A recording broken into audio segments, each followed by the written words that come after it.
There really is no time like the present, especially in college football, like the Bonnie Tyler song.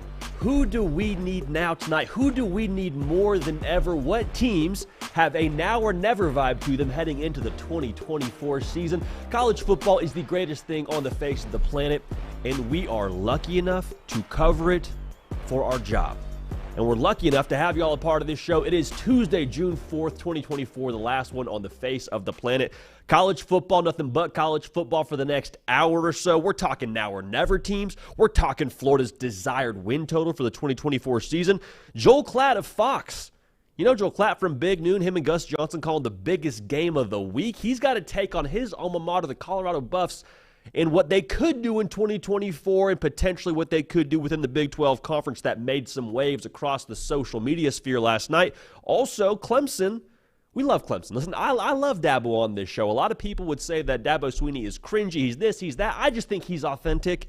Now, with that being said, there is a clip that circulated the Twitter sphere within the last 48 hours that we got to have a conversation about. Also, a new series on the hard count, the state of... going to be kind of the title of the series. We're talking everything from recruiting to the portal to conference realignment, the coaching carousel. Today, though, we're talking about the state of the college football playoff. Because we've been sold a lot of different things as college football fans. And when I mean sold, I mean marketed to by big CFB. You know, we're not political on this show, but people talk about big pharma. That's way over there in that other category. I'm talking about big college football. They have tried to tell us certain things about what's good for us. Imagine that. They've tried to tell us what's good for ourselves when it comes to consuming college football, and the playoff has been a major talking point for those folks in that discussion, so we'll unpack that together. We're so glad you're here. Like, genuinely, I open up this show and we get to talk really fast and talk about college football, but, like, you have a lot of things on your plate. Maybe you're taking the kids to a swim practice. Maybe you're doing summer school. God bless you. We support you. Maybe you're driving FedEx like my guy Bailey out there. Shouts to Bailey. He's a consistent listener of the show. We appreciate you having your time spent with us. However you're consuming this show, one, thank you. Two, if you're not yet subscribed to any of the platforms with which you consume this show on, would encourage you to do so. So that could be subscribing to the YouTube channel, or if you're on podcasts, your Apple or your Spotify, no judgment here, whichever one you prefer, subscribe to the podcast feed and leave us a review. College football does not stop. This show does not stop either. So shouts to y'all for making it go. Let's get right to it, man. What is the current state of the college football playoff? I alluded to this already during the open for this live show, but if you're watching this as a one-off clip, we're talking about the state of different sectors of the college football world, from recruiting to the transfer portal. Today, we're talking about the state of the college football playoff. How did we get here? Before, it was the BCS. Like this, that was the last phase. I understand that wasn't the most, the only phase, rather, when it comes to the college football world. But that was the last phase we had before the playoff. So the BCS, you decide who's playing for the national championship based on the computer. That didn't feel right, and I don't blame folks that had objections to that. So we go to the 14 playoff. Now, some folks think the BCS was and is the only way to go about it. I see your talking points there. I understand the thought behind, well, you want the regular season to matter as much as possible. I'm right there with you. But at the exact same time, when we went to 4 teams, I was like, that makes sense. I'm all for having a settle it on the field kind of fashion for our game. I'm all about that. So we go to 4 teams. And to be honest, y'all, I thought the 4-team model worked pretty well. But then Big CFB says, you know what, let's go to 12 teams. Say, 12 teams. We're going from 4 to 12. We're not going 4 to 6 or 4 to 8. We're just tripling the field right off the bat. Doesn't feel like it makes the most sense. We go to 12 teams. And then they say, you know what, give that 2 years. We're going to 14. We're going to 14. We've already talked about going to 14 teams. My brother, we just said we're going to 12 teams, and we haven't even gotten to that phase of the game just yet.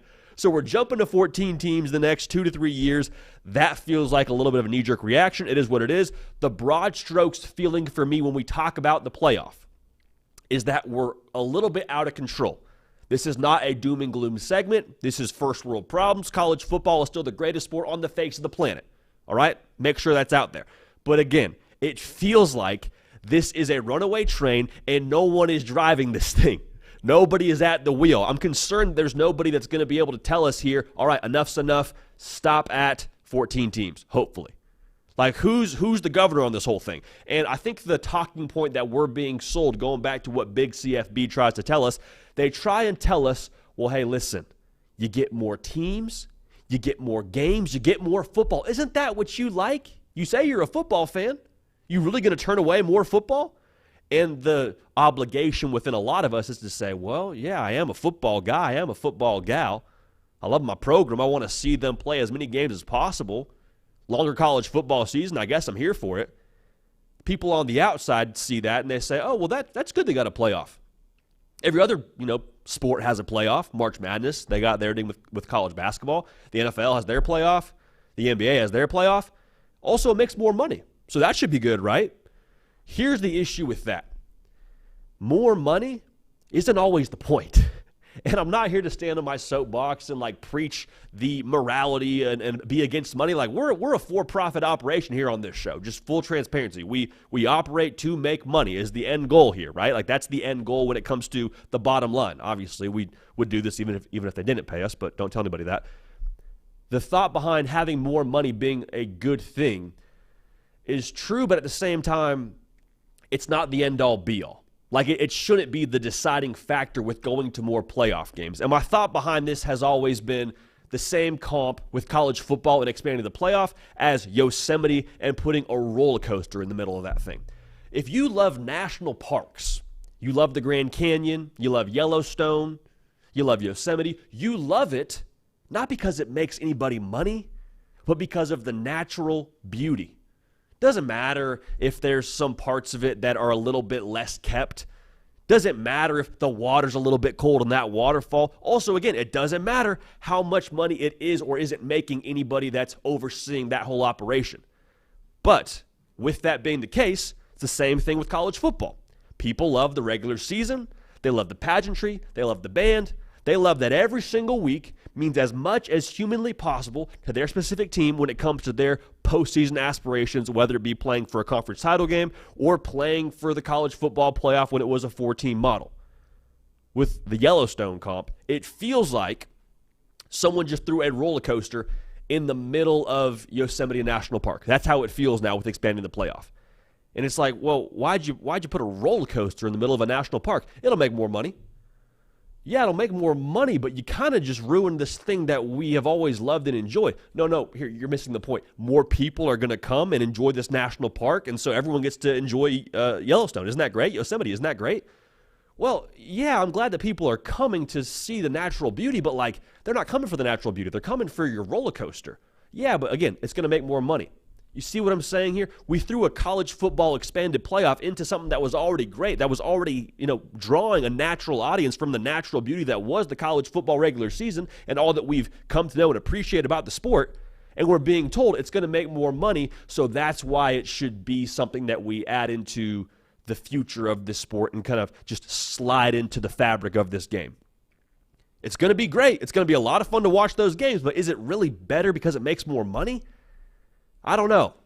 I have a hard time buying into that logic. My concern, again, is that we keep expanding this thing to the point where it's like, okay, well, how much money is too much money? How much money is enough money? I've never met somebody that said, yeah, you know what, that's enough Benjamin Franklins for me. Thank you, I've had my fill. Never met anybody that said that. Never met anybody that's felt that way. Again, do not misunderstand me. I am not saying that college football is done for. I'm not saying that college football is ruined. But I am saying it feels more and more like we are getting further away from what has drawn the core audience to this sport. I love the fact that when Notre Dame plays Navy, it means the same amount to the Fighting Irish as it would when they play Texas A&M, when they play USC. Those games matter regardless of the different points in the year. Because if you look at the college football playoff and you want to expand it and have more games matter, we have all the games matter right now in the regular season. Say we're on a 12-team playoff. Y'all, we got a 12-game playoff for each and every team, more or less, across the board here when it comes to their postseason aspirations. It will be awesome. It'll be epic. So when it comes to the state of college football and the playoff, it will be epic in the sense that you're going to have more games that are being watched and have a higher level of impact for more teams in November.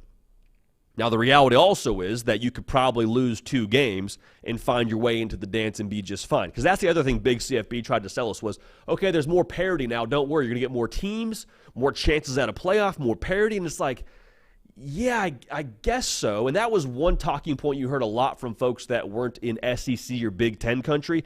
Hey, now we're finally get to settle it all on the field. The SEC has finally got what's coming to them. You elitists, now you finally are going to have to settle on the field. Y'all, what's going to happen is when it comes to this 12-team playoff, you're probably going to get each and every year, give or take, sometimes more, 4 from the Big Ten, 4 from the SEC.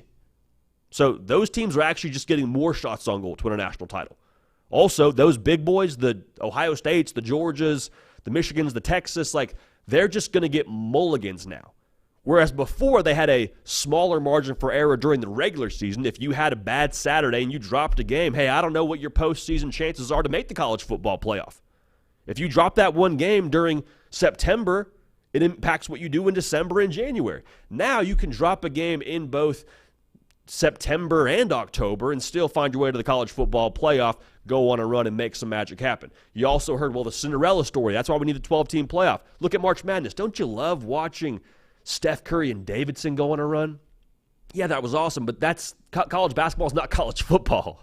College basketball is college basketball. College football is college football. And before, you could be a TCU, have a great magical season, go on a run, find your way into the 4-team playoff, win 2 games, you're national champion. Now, if you find your way into that 12-team playoff and you are a quote-unquote Cinderella story, then you have to go win 3-4 games, maybe, to be able to win a national championship.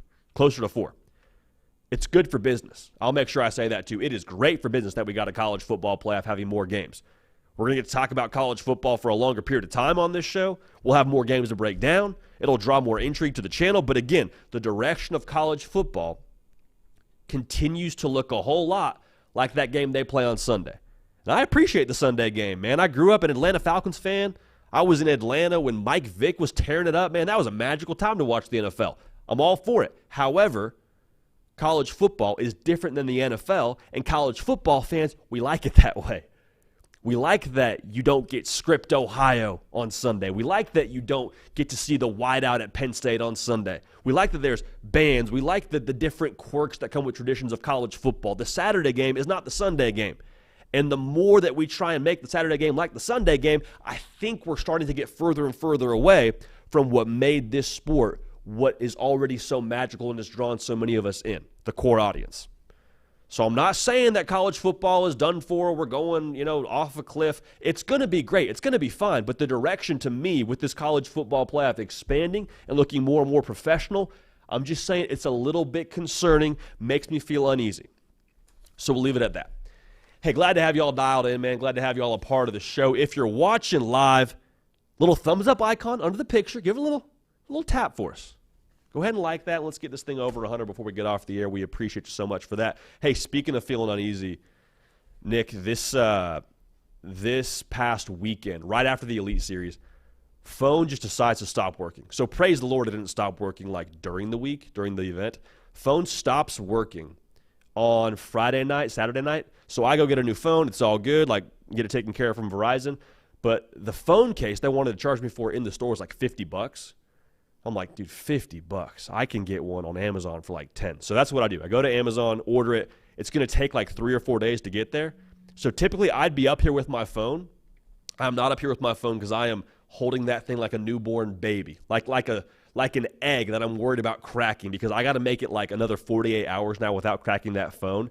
And feels like I'm running an offense with no offensive line. But regardless, the party rolls on. So speaking of parties rolling on, who's got a now or never vibe to them in 2024? Bonnie Tyler has a great song called The Total Eclipse of the Heart. And the chorus goes what does it go? And I need you now tonight. I need you now more than ever. Is essentially a paraphrasing of what she says in that chorus. Who are those teams in college football in 2024? You could call them window teams if you wanted to. The time is now. If you're not doing it now, is it going to happen later? Not saying it can't, but it's kind of the vibe we're getting from some of these teams. So I put this out on my Twitter page at JD Pical and just asked y'all your opinion on this thing. Y'all gave us some great responses. One of the responses we got the most of was the old Fighting Lane Kiffins down there in Oxford. Ole Miss, man, they've got a window, and here's the thing, too. If you're a fan of Lane Kiffin and Jackson Dart and that whole show out there, they know they've got a window. And Lane Kiffin has attacked the portal how he does because of that window. Walter Nolan, Princely Umanmielen, two individuals added to that defensive line, which you've heard me talk a whole heck of a lot about. Here's the other part, though. Nick Saban is no longer coaching at Alabama. You're a college football junkie, so you already know that. But the reason why that's important, that is one less boss level, if you're an Ole Miss fan, that you have to get through and ultimately beat to win the SEC. So that's one part of this. The boss level has been removed. Ole Miss, there's a bit of a pathway now. The other part of this, though, now we just spent, 10, 15 minutes talking about the college football playoff expanding to 12 teams. Long gone are the days where you got to get to Atlanta. You got to win the Hunger Games that was the SEC. Stand on top of that mountain as you walk into the 14 playoff. Now it's like, hey, can you be 10-2? Can you be top 3 in the SEC? Top 4 in the SEC? Gosh dang it. Like, if you can do that, then you find your way into the college football playoff. Jackson Dart, he's back for another year. He's not back for a year after this. Same thing with Trey Harris. Same thing with Juice Wells. Like, this is your window. You have the roster right now to go make it happen. Lane Kiffin knows it. Everybody in that building knows it. And we've said it before, I'll say it again, not making the college football playoff this year would be, 1, a failure, and 2, a missed opportunity. Because if Ole Miss makes the college football playoff and wins some games, I think it boosts the high school recruiting level. I think it boosts the transfer recruiting level even further for Lane Kiffin. And that's a dangerous thing now. You give Ole Miss some ammo on the recruiting trail, give them some real proof of concept as a team, further than what they did a season ago, which was already a tremendous proof of concept. Like, I'm just saying, they would really be cooking with gas, in my opinion. I think Ole Miss would establish themselves even more so as a destination for not just portal talent, but also high school talent, which could help things in a massive way. Miami, need you now tonight. Need you more than ever. For Bonnie Tyler, you got what you need on the roster. That hasn't been the case since Mario Cristobal has been in Coral Gables. And I think the feeling for a lot of folks around Miami or in the college football public is it feels like the boy that cried wolf. For those of y'all that don't know that story, a boy, I think he's a shepherd or something in that story, and his job is to watch the sheep.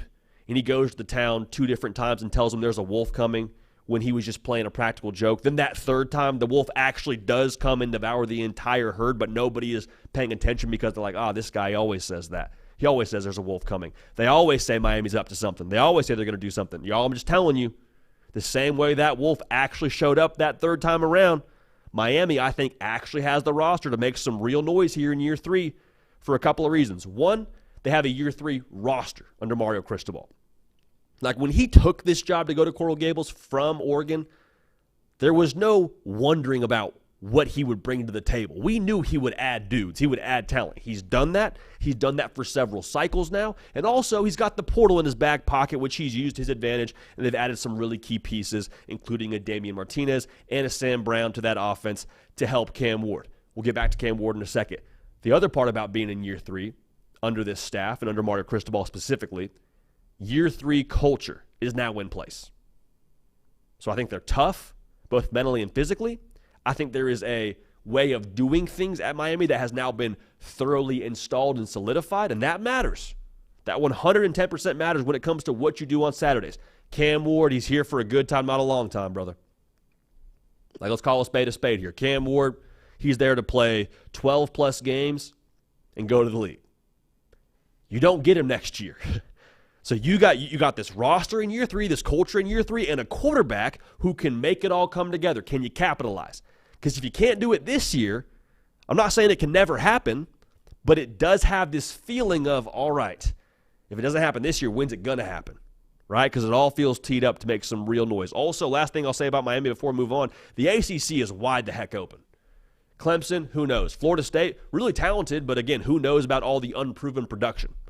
I like Miami. Feels like a now or never sort of vibe for the folks out there in Cane country. Penn State, man, it is a very real now or never vibe for them. They have a young talent nucleus that is in year 3. Drew Aller, it's going to be his 2nd year starting at quarterback, but his 3rd year in the system. Nick Singleton, Katron Allen, Abdul Carter, who is a heat-seeking missile playing linebacker for the Nittany Lions. Like, they got to make something happen now. The other part of why it feels like it's got to be this year for Penn State, yes, the playoff is expanded, but look at the schedule, man. No Oregon, no Michigan, no Iowa, and guess what else? Their non-conference is West Virginia.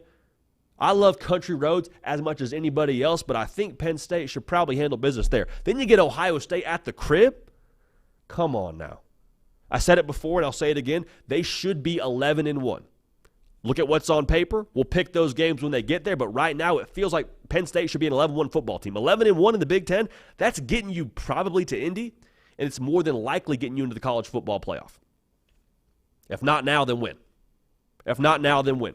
Because as manageable as the schedule is and as much talent as you have, if you come away from this season empty-handed, meaning you don't make the college football playoff, you don't make the Big Ten title game, I am looking at Penn State as a recruit, whether it be portal or high school, and I'm saying if they couldn't get it done with those guys, there's no proof of concept there with that on the roster. Like, when's it going to happen? And again, this is not me saying doom and gloom, Penn State's out of it, but it does have a very now or never vibe to it for the folks out in Nittany Nation. Also, a quick side note, when I say now or never, I'm not saying now or you fire the head coach. That's not what I'm saying. I am saying there's a window to capitalize, and if it's not this year, then when are you going to get it done? Because the chances right now are probably as good as they're going to be for success. This is one I debated on even putting on this list. I think Colorado is one to look at here with a now or never vibe. And you're saying, JD, it's year 2, you're a Colorado hater, this, that, and the other. It's like, all right, we'll turn that volume down for a second because we're not Colorado haters. It is weird. It's unfair to say it's now or never for Shedeur Sanders, for Deion Sanders, for Travis Hunter. But just what I said a second ago about Shedeur and Travis Hunter being on the roster, like if you can't get to a bowl game with arguably 2 top 20, for some folks' money, top 10 players in college football this upcoming season, how do you make a pitch to recruits that this thing is headed a certain direction? Like, I understand they're pushing hard for Julian Lewis, the USC commit, but like if you can't get it done with Shedeur Sanders on the roster and arguably the best player in college football with Travis Hunter on the roster, like when are things going to start to formulate and get better out there in Boulder? Now, again, I'm not making light of the fact that they started with a 1-win operation. They had to overhaul the roster essentially 1.5 times. Like, it takes some time for sure, but like I think the uphill battle with Coach Prime to keep pitching progress and projection in the future, like to me that would be a little bit tough. Because you talk about Colorado being a 1-win football team, there was also Northwestern with 1 win. They went and made a bowl game. Same thing with USF. They were 1 win when Deion Sanders took that job at Colorado. They went and made a bowl game. So if you're just using the 1-win comparison, not all situations are created equal, but I'm just saying, other folks have been able to get a little bit more juice out of their 1-win operation than Colorado has right now. If you can't make a bowl game this year, I would be a little bit concerned about the future out there in Boulder in terms of where that thing is headed. Now, last one. This is the most obvious one. Like, you probably even clicked on this video or you even heard this segment and you said, oh, it's going to be Ohio State. Ohio State's got to be on there. Ohio State is definitely the one that we heard the most from y'all, from the Twitter sphere. For those of y'all that watch Spider-Man or that enjoy the Spider-Man storyline, there is a timeless quote from Uncle Ben talking to Peter Parker. He says, Peter, with great power comes great responsibility. And you could just change a couple words in that statement, in that sentence, and say, hey, Ryan Day, with great roster talent comes great responsibility. It's got to be this year. It has to be this year. Now, full disclaimer, I think it would be absolutely irresponsible. I think it is a wild take to say that Ryan Day should be fired if they don't beat Michigan this upcoming season. Why? Because he's won north of 87% of his football games as a head coach. And also, by the way, he's never been a head coach before getting the gig at Ohio State. So we use this comp a lot on this show. Like, imagine you're playing a couple dive bars with your guitar, and then someone says, oh, you're on the Grand Ole Opry next week. There was no acclamation. There was no, hey, play a couple more mid-level venues. Like, figure it out on the biggest stage that music and college football has to offer, which is Ohio State. Now, with that being said, if they lose to Michigan this upcoming season, I think I will be in the minority in that opinion. Because what else do you need if you're Ohio State?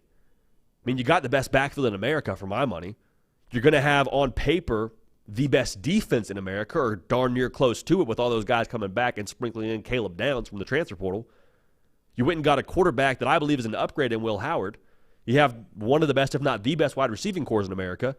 You got a Big Ten head coach in Chip Kelly, who's now your offensive coordinator, who's an offensive mastermind. Like, what else do you need? If we can't beat Michigan this year, with them being 128th in returning production, what are we doing? When's it going to happen? Definitely a now or never vibe. The feel around Ohio State, to me, it's kind of like a toxic long-term relationship. And it's not toxic in the sense that they're not doing good. Like Ohio State and Ryan Day, 360 some odd days out of the year, they're doing phenomenal. Again, you're winning over 87% of your games. It's like that couple. They're happy pretty much every day of the year except for the anniversary. Because with every anniversary and not putting a ring on it, it's like, man, okay, are we just happily dating for forever here? Also, the other part of this, whenever they meet the parents, doesn't go well. That, to me, is the Michigan game. Two things you got to nail. You got to be able to put a ring on it. Got to be able to be great with the parents. So far, Ryan Day and Ohio State have struggled with Michigan and with putting a ring on it. So we'll see what happens in the future here with Ohio State, but this is definitely teed up for them to take care of business in 2024. And I'll say this, too. I root for Ryan Day, man. I do. I think the sound, the noise around his football team is wild for a guy that all he does is pretty much win every other game of the season. But it's Ohio State. You got to beat Michigan. You got to win national championships. And I'm hopeful that they can turn some of that volume down this upcoming season. Speaking of volume, man, I don't know there's another team in college football that has gotten more external noise around their program than the Florida Gators. And this is a series that we started yesterday, which is very important now to be subscribed to the YouTube channel because we make little announcements like this in one-off content that are not necessarily part of the live show. What is a win total you'd be happy with for your football team? And I went to Gators Online, the On3 Florida message board, the On3 Florida fan site, and put that question out there. Got a lot of different responses, all of which sort of came back to the same sentiment, which we'll talk about here in a second. Vegas is over under win total for Florida, just so we're all on the same page here. I think it's ridiculous. I mean, they got my guys at 4.5 wins. 4.5? Even Jesse Simonton, who he and I on Twitter we have a tremendous relationship in person in real life. We disagree on a lot of things on Twitter, but he has them at far too low when it comes to their win total being at 4.5. He did his assessments of different SEC teams and their over under win total yesterday, so go check that out. But he and I are on the same page here. 4.5, way, way too low. To me, this is Vegas saying, all right, last year's team went 5-7. Need a little bit more from you there. And they look at the schedule and they say, oh, boy. Yeah, that is a gauntlet of sorts. 9 of Florida's 12 opponents are top 25 in the preseason poll. 9 of 12. That is ridiculous. That is absolutely ridiculous. In November, they have the schedule that is straight from like the Gladiators. Georgia, at Texas, LSU, Ole Miss, at Florida State. That's just November. You could give me those 5 opponents and say that's somebody's schedule, scattered across the different parts of their year. I'd say, wow, it's tough. They got them just in November when you're already beaten up, battered, and bruised. Something we should make note of. This year's team is not last year's team. That's why I think Vegas is far too low on the Gators, because they're taking the schedule and they're taking last year's team and just, in my opinion, totally excusing the fact that this team is going to be substantially, in my opinion, better at different spots, most notably the secondary. You bring in Asa Turner from Washington, playing safety for you. He's experienced as it gets. I think he's playing like his 6th year of college football. Asa, more power to you. You got a wide receiver core that levels up as well. You got Shamir Dike from Wisconsin, who is Graham Mertz's dude now. Great chemistry there. Elijah Badger from Arizona State. Great run after the catch threat for you. And then you got Trey Wilson, who I think is going to be one of the best playmakers in the SEC, if not all of college football. A lot of this rides on the O-line. So if Vegas is saying we think the O-line is going to be terrible, Vegas, call your shot, but that's a massive, massive point of what this whole thing hinges on. If they can just be solid on the offensive line, that can maybe get some things going. I think expectations are directly correlated to your happiness. Like if you're expecting Florida to go win the SEC this upcoming season, I say, okay. You might be a little bit disappointed. If you're expecting Florida to make a bowl game, I think that's a much more fair comp to be at. It's important also to remember in this upcoming season for Billy Napier, there's a lot of talk around, is he on the hot seat? Is he going to lose his job by this month of the season? It's important to remember as you make those claims, what Billy Napier walked into was not a furnished apartment. He did not walk in and see everything in its right place and just be, okay, good to go. Let's put this thing together. Let's go win. I compare SEC teams a lot to different watercraft. If Florida was a boat when Billy Napier inherited it, it had a lot of holes in it. It was taking on water. There were issues. Not to say there was zero talent, but there was real issues that you need to patch up to be able to get competitive and take it out on the water. Now, the difference with Florida and their situation and other jobs that other coaches have taken during the same cycle for Billy Napier, in the SEC, you're taking a boat out into a monsoon. So if you got some holes in your boat, we're going to find out real quick. It's going to be very difficult to do what you need to do if you don't have the proper tools for success and you don't have everything lined up how you need it to in the most difficult conference in college football.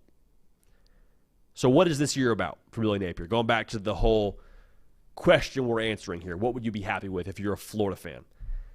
This year, even with what I just said about all the things that Billy Napier had to get this team back into a place to be competitive in year 3, it's still about substance. It's still about substance. Still about substance. Hey, the business was losing money when I inherited it as the CEO. Okay. Well, it's year 3 now. We got to start making some money. Like, we got to actually have some real return on investment. We're not into moral victories or keeping it close. Like, we need some real substance from this upcoming season for Florida. 6-6, with that schedule, truly, it would be solid. It'd be solid, but again, it's year 3. It's year 3. It's not the first season, it's year 3. We need something more than that. 7-5, the folks over at Gators Online sort of lined up with this thought. I think folks would be content. Now, content and happy are not the same thing, but I think you could stomach 7-5. And at 7-5, it's very important how that looks. The eye test is massive there. Who were the losses to, and how did you look in the games against the big boys? Georgia and Florida, is that a 1-score game? Is that a 3-score game? Those losses, how do we look in state? Are we going 1-1 in the state? Are we going 2-0 in the state? Speaking to the state, I'm speaking, of course, of Florida State and Miami, but you could add UCF into the mix there as well. Are we going 3-0 in the state? 1-2? Like, how do we look against our recruiting competitors within the Sunshine State? That's going to matter. How do you look in terms of the rigor of your schedule and the different spots you have? Like, you play Georgia and then you play Texas. Like, are you able to deal with the adrenaline of that game and then go to Texas and be able to look the same from an effort and execution standpoint as you did the week before in Jacksonville? Because I think that really matters. So 7-5, I think you can be content with depending on how it looks and depending on who those losses are to. 8-4, you're happy. 8-4, we're talking about the job Billy Napier did. We're talking about all the receipts that he hopefully kept from social media, from people talking about how he should be fired by September or end of September, early October. If they go 8-4, it would mean this team took obvious strides on the field from what was 5-7 a season ago. It also means that the coaching staff assembled a roster that likely has a higher talent level, that was able to improve upon what they've done the last 2 years, and it's probably as important that they have a culture in place that they've been able to solidify to get this roster and get this locker room able to put the blinders on and say, we're not worried about the external noise. We're not worried about Jimmy Gator 75 tweeting at us and saying that we think you're going to be this, that, and the other. Like, we kept it in-house, kept it about the main thing, which is winning football games. Didn't start pointing fingers, didn't turn our back on anybody. We stayed locked in, and we got it done. The culture, I think, if they do win 8 games, should be commended as much as the roster building. You can go build a roster. We've seen it now. In the NIL day and age, you can go and essentially buy players. You can't buy culture. And so if they build a culture, that would be the most encouraging thing to me if I'm Billy Napier and if I'm a Florida fan. need to start fast by nature of what I just said about the schedule. November is massive, massive tests all over the place. You got to be able to start fast, create some confidence, get comfortable, kind of get in your rhythm. But again, if they can go 8-4, you're happy. You're happy. I root for Billy Napier on this show, man. I do. Because I think what people – it's tough because right now I think that there is so much said about him within the college football public. Some of it fair, some of it unfair. Some of it from people around Florida, with Steve Spurrier saying he wishes it was a little bit more of a tidy house. Prince Leo Manuelin saying he wishes he was – or comparing, rather, the development at Ole Miss and where he was at Florida. But I think this team is better than people think, and I hope it's going to translate in 2024. Because with the world against him, man, and Jake Crane tweeted this out, and I 100% agree, the more folks are down on Billy Napier, especially with this whole Jaden Rashada thing, the more people are down on Billy Napier, the more I root for him. And so 4.5 feels egregious, but if you can get to 7-5, you're content. You get to 8-4, I think you're happy with this season as a Florida fan and excited about the future moving into 2025 with Billy Napier as your head coach, mind you.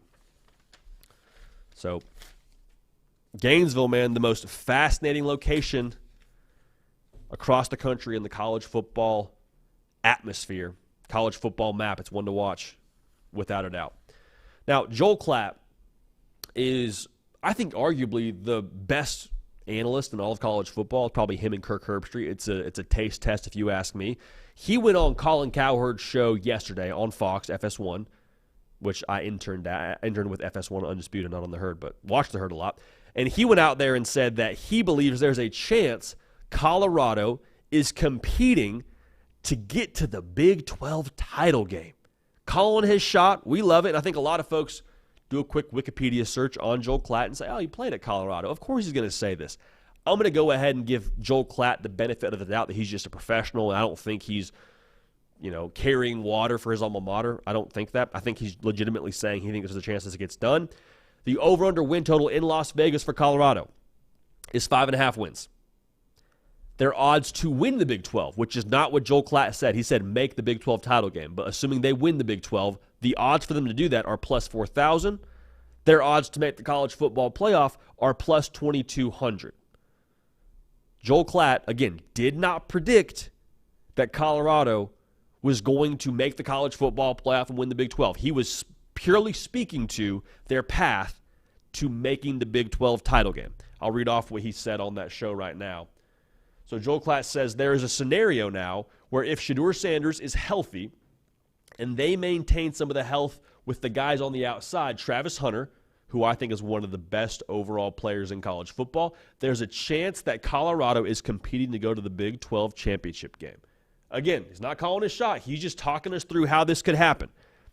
I don't think he's wrong on either statement about Shedeur Sanders. If he stays healthy, that's massive. Travis Hunter, if he maximizes his potential, you're probably winning more games if you're Colorado this upcoming season.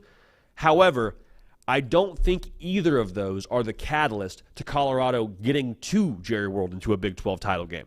Why? Because last year they already threw the ball really effectively. Like Joel Klatt is speaking to the perimeter talent and speaking to Shedeur Sanders, which is absolutely true. And you want them to level up, and that definitely helps you in terms of your win total. But I think why they weren't successful last year is because they couldn't stop anybody on the run. They couldn't stop the ground game. Like, they threw the ball as well as anybody else in America. They were top 15 in the country in terms of yards per game, darn near 300 per game. But they went 4-8 because the formula to beat them became really obvious right around midway through the season. Look at time of possession. Colorado was 120th in America. What does that mean? It means arguably your best player outside of Travis Hunter and Shedeur Sanders is watching a lot of the game. That's tough to win that way. It's tough to win that way. Colorado allowed 176 yards on the ground a game. So teams are just pounding the rock, taking time off the clock. Shedeur Sanders, as talented as he is, has to watch. And then when he gets the ball back, he's got less time to work with, and they got to play catch-up, and they got to go all the way down the field. So teams already know, hey, they're one-dimensional as an offense. And when you're one-dimensional as an offense, you're pretty easy to stop. Doesn't matter who you are. In college football, that's kind of just the nature of the deal. So my key for this take essentially from Joel Klatt for them to make the college football, not playoff, but to make the Big 12 title game and then have a chance to make the college football playoff. It all hinges on success with the new pieces they brought in on defense. Colorado brought in 41 transfers. Large part of those guys on the defensive side of the ball. He said something else, though, that I think is worth unpacking together. He said Deion has worked at Colorado. And y'all, he's not wrong. Same thing we just said about Florida, I think can be true about Colorado. Expectations is directly correlated to happiness. Like we're talking about Colorado making the Big 12 title game, and again, it's got to be in the trenches for them to get that done. I truly believe that. But like, if you were just looking for Colorado to be relevant in the college football sphere, Deion Sanders has done that. Yeah, you went 4-8, it's true, and you don't want to stay at 4-8, but you improved from one win the year before. 68% uptick in applications to Colorado. Joel Klatt said that on the herd the other day. I did not know that. 68%. People are seeing Colorado on their TV screens. Seniors in high school are saying, I want to maybe take a look at what Boulder has to offer. That's great for the school. That's great for the economy in Boulder. Like it's high tide is raising all boats here. So if your expectation was for Colorado to be relevant again, boom, it's done. It's been done. Now, if your expectation is for them to make a bowl game, I think that's a very realistic thing to talk about. Now, their schedule is brutal. I mean, October 12th forward is brutal. They got Kansas State. They're at Arizona. They got Cincinnati. They get a bye week. Then they go to Lubbock to play Texas Tech, and they are going to be a tough out. I'm just saying right now. You got Utah, who will be a top 10 team, top 15 team in the country preseason. You're at Kansas, and you finish with Oklahoma State. So it's difficult, but there is a path where you can get to 6 wins. 6 wins when you were a 1-win team 2 years ago, like you'll take that every day of the year. Twice on Saturday. Going back to happiness and expectations, I think the expectation somehow has evolved into, well, Colorado, they got to be a playoff team. That's a little bit more of a stretch. That's not just me saying that. That's Vegas saying that. And so when you talk about Colorado and why we're talking about them being a college football playoff team, I think a lot of it has to do with the bravado. And I'm fine with that. Like, I'm fine with talking your cash and saying whatever you want to say on social media. There's different things I may advise against, but like if you want to do that, that's your prerogative. But the reason why Colorado's getting so much kickback, some of it's because it's Deion Sanders, but most of it's because of how the bravado around Colorado is being projected. Like there is a lot of talk around them winning the Big 12 and being a college football playoff team, and I think most folks that saw last year are like, all right, well, maybe let's make a bowl game first, and then we can talk about the other things after a bowl game. That's why there's pushback. It's not hate on Deion Sanders, it's not hate on Colorado. It is this thought behind, there's a lot of bravado here. There's a lot of talk about what we're going to do.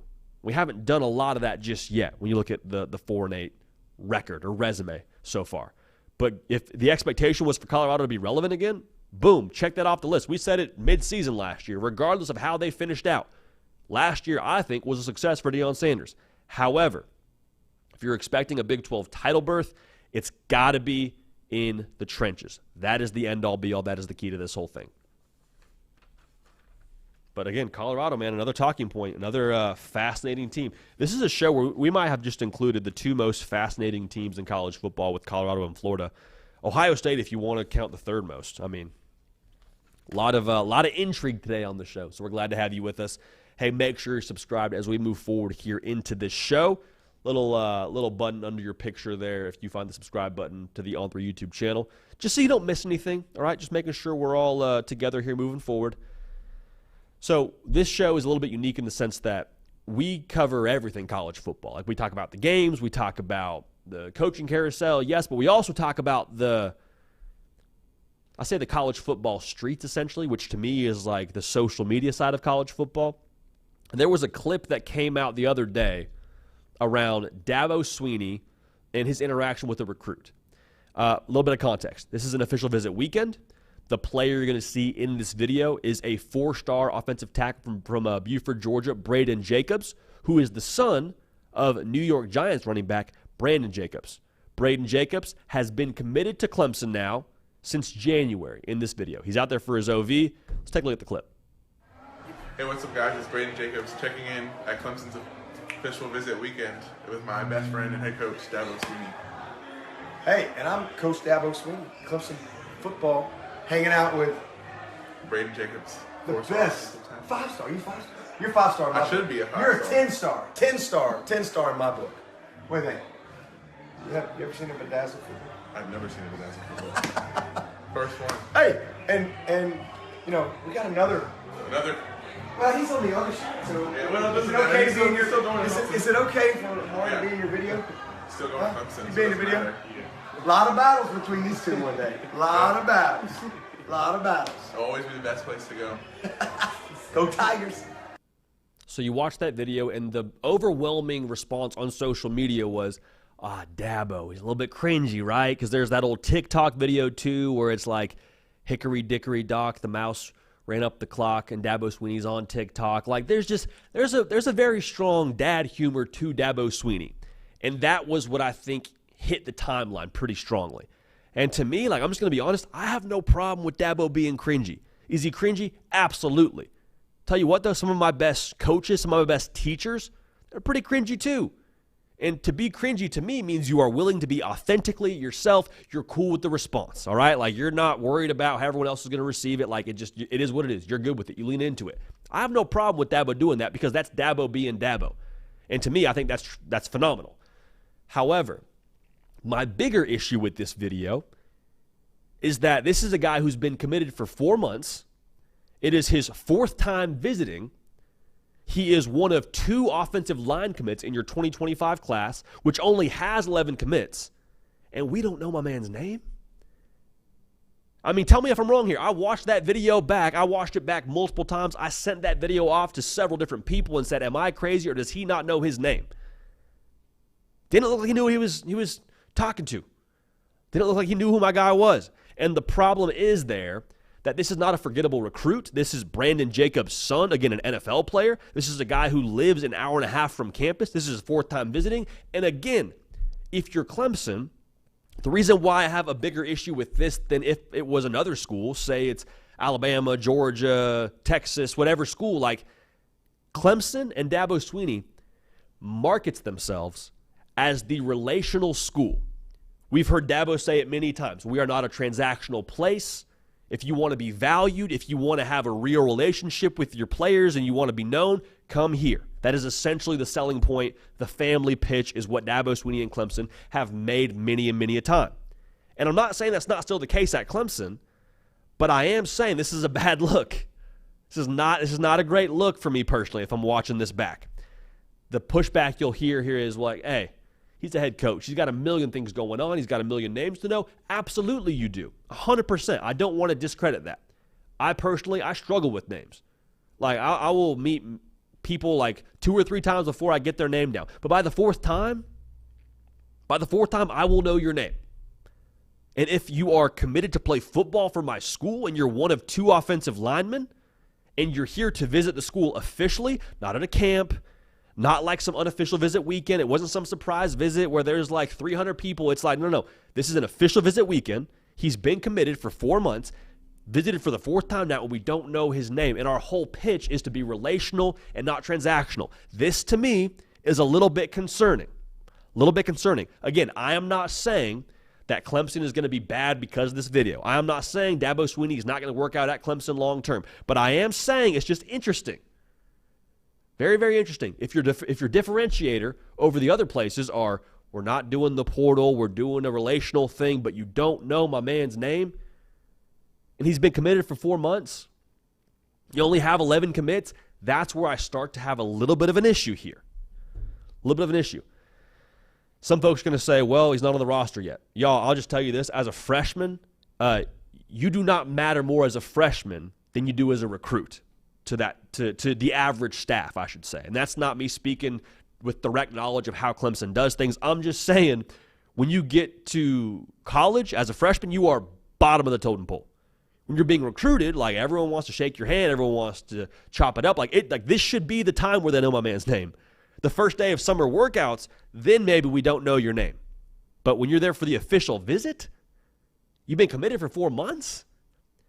Your dad's an NFL player? I think we should know the name. So I don't mean to be overly harsh there on Dabo, but just this was a little bit concerning to me. At the very least, it was interesting, but maybe Clemson will go win the ACC, and this won't even be something we're talking about in the future. But again, something to talk about. I thought it was interesting and a little bit concerning if I'm keeping a pulse of what's going on out there with Clemson. All right, let's keep it rolling here. We had the On3 Elite Series here in Nashville, Tennessee. This past week, it was phenomenal, man. It was awesome. I mean, 45 of the best high school football players in all of America. We had some of the top quarterbacks in all of America. We had the top quarterback in America, the top player in America, and Bryce Underwood. And we got a chance to sit down with a lot of these guys, man. Got the chance to do one-on-one interviews with multiple players from different parts of the country, committed to different schools. And we had an opportunity now to get some of these guys in studio here in Nashville. The first day was at the W Hotel downtown. At the end of the event, they came here, and we sat down actually with both Bryce Underwood and Harlem Berry. Harlem Berry is the number one running back in the class 2025. Bryce Underwood, as I already mentioned, the number one player and quarterback in the class 2025. Both now are committed to LSU, a part of that number 2 class they currently have in the On3 industry team rankings. So I talked to both of them separately, had a phenomenal conversation with both, a great chance to chop it up and talk about why LSU and their future in the college football world. And then Bryce Underwood flipped the script on me. He said, hey, we want to interview you. And I was like, that sounds fun. Like, let's do it. Let's roll with it. We'll keep the cameras rolling, and we'll chop it up a little bit. And then this happened. Take a look. I went and played ball at Cornell. Okay. I was a running back. They text me to this day. I don't know. Stop. I swear Cornell to God. does. Cornell University. Who's the what coach? I don't know. Okay, so here. I literally cannot make this up. Bryce. I cannot make this. Let's make this happen, bro. Can we get You might want to put that back over there. Can we get you to Ithaca, New York, brother? Like, listen, I cannot make this Harlem, up. you can come too, bro. We'll do a cannot make package this deal. up. Look at this. I'll talk to the booth. Yeah, let's go. Let's get you Hey, there. Bryce, Coach Hayes, hold on, wait. Let's make it That's not even happen, it. bro. Let's make Cornell, it happen. They send me their camp dates. That makes me I happy. might have to do their camp. Yeah. You know? You got to come. Why Hey, not? For you. Both of y'all, man. Hey, don't knock it till you try it. Get out to the number 1 college town in America. We'll see. I mean, Red would look good on y'all. I'm just saying, Red would look good on You know, nah. Okay, so obviously Cornell is shooting our shot here with the number 1 player in America. So my gears get turned a little bit, right? Like ABC, always be recruiting. That's what I went into. And some folks are going to yell and say, tampering. Y'all, we got schools directly paying kids now with revenue sharing. Talk to me about tampering. Like Penn hasn't met paper yet. He's telling me about how Cornell is inviting him to the camps, and I got Harlem Berry standing right next to me, and it dawned on me. Package deal. Number 1 quarterback, number 1 running back in America. Let's get him to Cornell, and let's change the entire conference forever. They would break records out there in Ithaca, New York. And I had LSU fans in my mentions responding to this video and saying, JD, we need those guys. We need those guys. You need those guys? Got the number 2 class in America. You'll be okay. Y'all, we haven't been over 500 since 2005. Since 2005. We haven't won a conference title since 1990. Give me this. Let me have Bryce Underwood. Let me have Harlem Berry. We need them out there in Ithaca, New York, baby. We need them. We got a quarterback about to graduate. Bryce Underwood, 4 years. Here's the keys. Go crazy.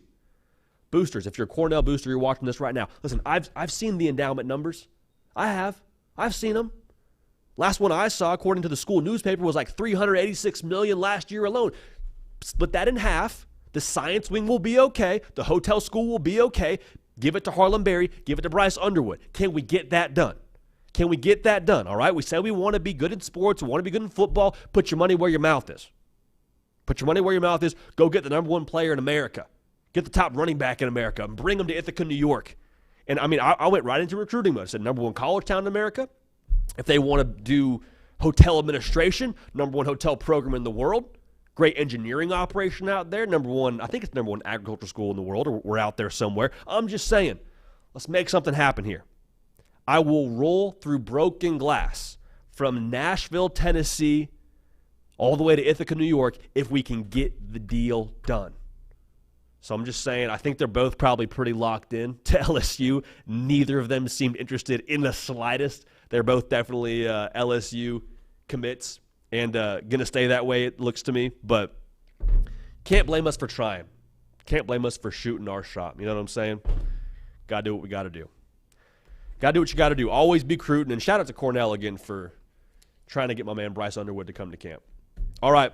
We're going to move right along here. Hey, Nick, I'm going to do a quick Roback ad read because we missed that for you last Thursday, and make sure we get that for you done right now. So just so y'all know, Hard Count is brought to y'all today by our friends over at Roback. Now, Roback, we're getting closer and closer to sweaty season. What sweaty season is when it gets hot outside, and if you're like me, you start to perspire a little bit. It doesn't take much. So when you start to perspire, the last thing you want to have on is a cotton t-shirt or one of those stiff polos. Roback has great moisture-wicking technology. Going to be able to be breathable out all day on the course, playing golf, whether you're at a tailgate, whether you're just hanging out with your boys, like whatever you need, Roback is going to keep you comfortable and stylish. Also, it's summertime now. They got swimsuits, you got shorts, you got pants, you got to wear them into the office. Roback, they got you covered. So Roback taking care of you there. Also now leading the NIL charge. How to deal with Jalen Milroe, Cade Klubnik. Like, they're also the spearhead of that whole operation when it comes to the NIL space. Roback making it happen. So go to roback.com. That's spelled RHOBACK.com. Redeem code JD now for 20% off your first purchase. Save you some money. Again, code JD. No periods. No punctuation, period in there, no pun intended. Just the letters J and D at checkout, 20% off your first purchase. Save you some money. We appreciate Roback bringing you what you need this summer and this college football season. All right, let's bring in the man, the myth, the legend, keeper of the Q, Nick Brake. Nick, what's going on, baby? How we doing? What's up, JD? Hey, question from Dave. Says with USC, UCLA, Washington, and Oregon all joining the Big Ten, who finishes the highest? I'm going to take Oregon out of that question because it just feels a little obvious. Is that safe to do, or is that unfair to the other teams? I'm so sorry. I was getting distracted looking at this live chat. We got a lot of office jokes going on. Taking Oregon out of, sorry, what were the teams? The new teams that entered the Big Ten. So I'm going to ask USC, UCLA, or Washington, who's got the best record in the conference in 2024? I think USC is set up the best in terms of pecking order. UCLA feels like they're a little bit in a disarray stage with a new head coach. Same thing with Washington. Not that they're going to be bad, but I think USC, they're going to have the offense right.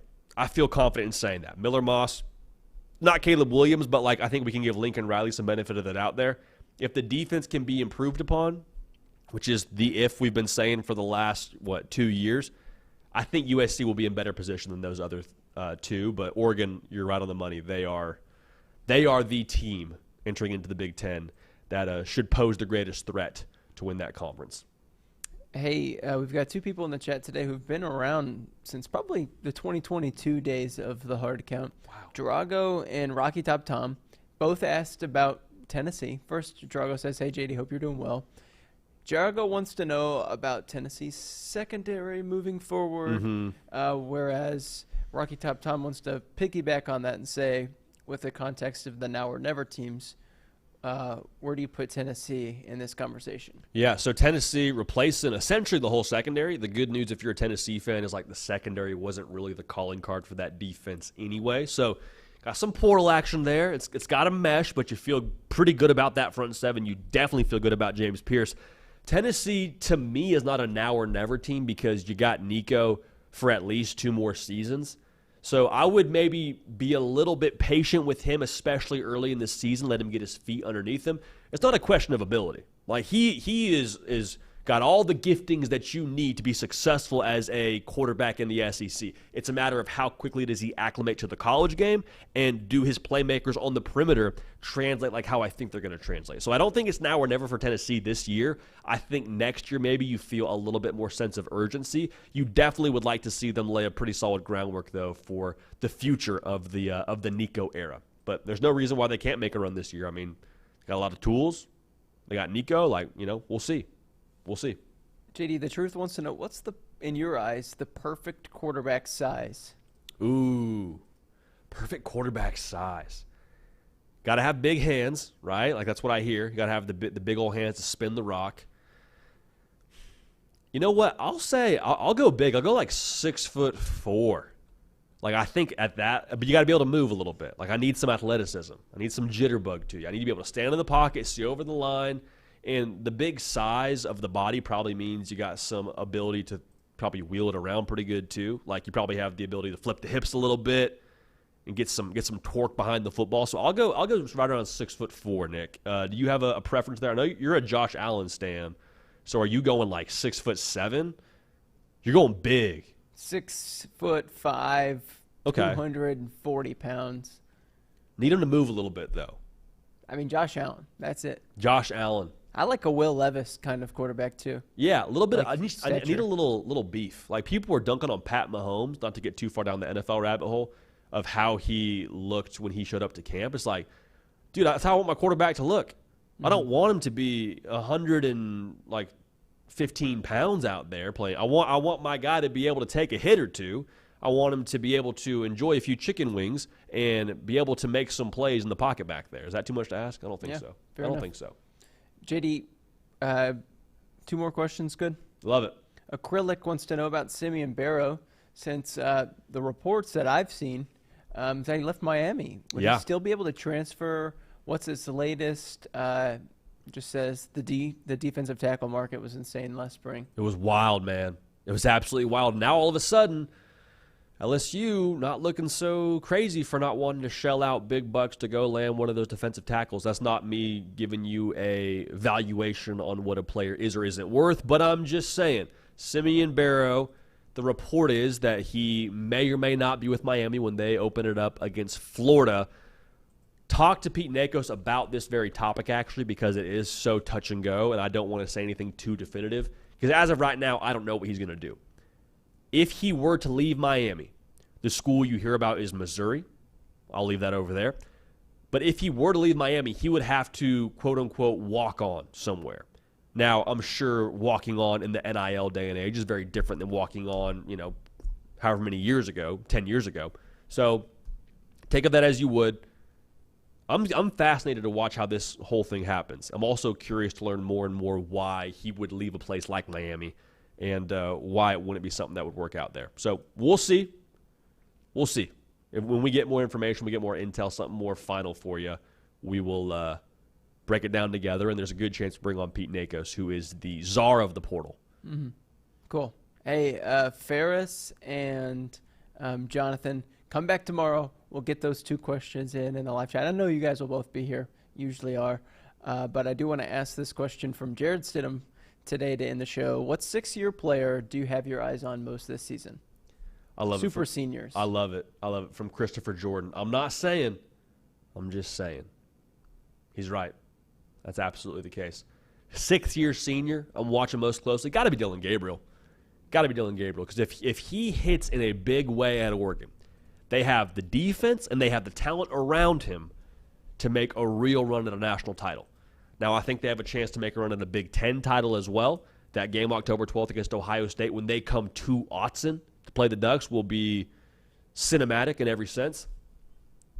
If he's able to maximize their weapons and not miss a beat with what Bo Nix did a season ago, which is going to be quick decisions, process the defense really quickly, get the ball out in space to playmakers, make something happen that way, going to score a lot of points, and they will be in that top 2 discussion for the Big Ten. So Dylan Gabriel, 6th-year senior, I'm watching most closely. Also arguably the most impactful 6th-year senior in college football this upcoming season. Hey, and Goat Dog called you Broccoli Rob earlier. So Broccoli Rob. That's reference. A deep cut. That is a deep cut from The Office for those of y'all that enjoy that show and the masterpiece that it is. Nick, any takeaways? Anything you want to say before we jump off here? Yeah, I think Parks and Rec's better than The Office. I'll Whoa. just say that and head out. Whoa.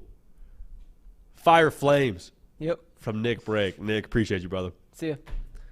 That man, Nick Brake, bringing the juice, making everything you see here happen. Hey, we appreciate y'all being dialed in. I know, it's June. There's a lot of your friends that are saying, NBA Finals this. hey, College World Series, that. I'm not hating on those operations. I think they're great sports. But with that being said, college football does not stop. Never takes a break. Full speed ahead. So for y'all to enjoy it in that fashion, we appreciate y'all sincerely. We appreciate y'all making this show what it is. Again, make sure you subscribe. Follow me on the social channels at Judy Pickell, Twitter and Instagram. A lot of content on those platforms that is not a part of the live show that we want to make sure y'all get your hands on and get to enjoy with us. So for all of us here, for Nick Brake, for myself, I'm JD Pickell. We appreciate y'all. We love y'all. We're going to keep this party rolling. We will see y'all same time tomorrow. So that is, of course, next time. See y'all soon.